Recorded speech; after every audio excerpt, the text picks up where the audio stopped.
آپ نے جملہ سنا ہوگا کہ یہودیوں کی یہ جگہ ہے، یہودی ہی یہاں آباد تھے، یہ قوم ہی وہاں آباد تھی، اصل باشندے وہ فلسطین کے یا اسرائیل کے وہ یہودی ہیں، تو یہ ان کو دے کیوں نہیں دیا جاتا؟ یہاں بیٹھ کر کے اس طرح کی گفتگو کی جاتی ہے اور اس طرح کی باتیں کی جاتی ہیں، یہ بات ذہن میں رکھیے۔ یہودی اس علاقے کے اصل باشندے نہیں،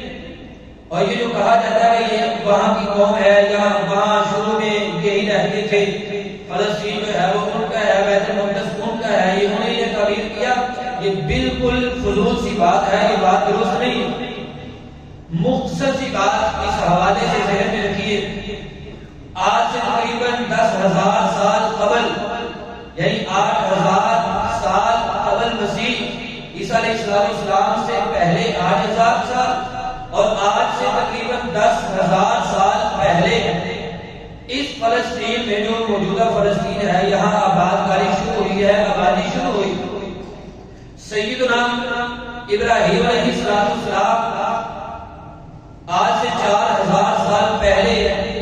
عراق کو چھوڑ کر کے اس علاقے کی طرف، یعنی جو فلسطین کا علاقہ ہے، جو موجودہ اسرائیل اور فلسطین ہے، اس طرف آئے تھے 2,000 سال قبل مسیح۔ اور آپ کو پتہ ہے کہ ان کی دعوت دنیا کے مختلف علاقوں کی طرف، اور عالمگیر وہ دعوت لے کر کے نکلے تھے، وہ مختلف علاقوں کی طرف گئے ہیں۔ حران جو ترکی کے اندر ہے، ترکی میں بھی سیدنا ابراہیم علیہ السلام گئے، اردن میں بھی گئے، اور پھر سعودی عرب میں بھی سیدنا ابراہیم علیہ السلام گئے ہیں، اور مختلف علاقوں میں دعوت دین لے کر کے نکلے۔ ابراہیم علیہ السلام نے مختلف علاقوں میں اپنی اولاد کو اور اپنے رشتہ داروں کو بسایا ہے۔ اب سیدنا اسحاق علیہ السلام موجودہ جو نخل جرار نامی علاقہ ہے، جو یروشلم سے 95 یعنی 95 کلومیٹر دور ہے، وہاں بھی سیدنا اسحاق علیہ السلام نے رہائش اختیار کی، اور پھر اس کے بعد بیر سبا نامی جگہ ہے، علاقہ ہے، جو یروشلم سے 105 کلومیٹر فاصلے پر ہے، وہاں بھی سیدنا اسحاق علیہ السلام نے رہائش اختیار کی ہے۔ اور یہودیوں کے روایات کے مطابق ہبرون میں وہ دفن ہوئے ہیں۔ اب اس کے بعد سیدنا یعقوب علیہ السلام ہے، جنہوں نے دیر سبا میں پہلے رہائش اختیار کی، وہاں رہتے تھے، اور پھر 20 سال انہوں نے گزارے ہیں ترکی میں، یعنی حران شہر میں